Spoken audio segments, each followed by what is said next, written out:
C'est un petit pays qui a dominé les mers quelques siècles auparavant, au XVIe siècle, et qui a perdu une première fois son empire colonial lors de la funeste Union ibérique qui a vu l'occupation du pays par l'Espagne, qui a ensuite perdu encore un morceau de son empire Portugal quelques années avant, en 1822, en perdant le Brésil.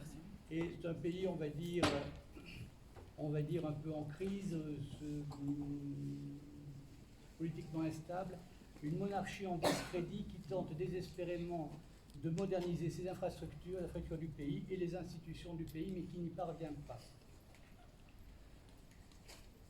Les racines de la famille Sousa Mendes plongent dans l'histoire du Portugal. Son père, qui est juge à la cour d'appel de Coimbra, est issu d'une tradition d'une lignée de propriétaires terriens profondément catholiques. Sa mère également profondément catholique, descend de l'aristocratie.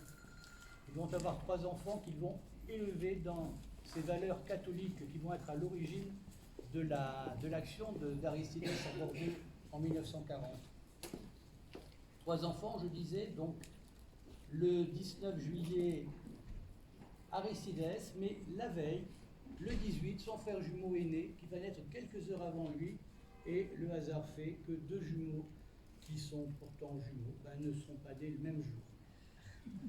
Aristides et César vont avoir des destins vraiment très similaires, ils vont embrasser la même carrière, ils vont se suivre tout le temps. César l'aîné va toujours soutenir son frère cadet.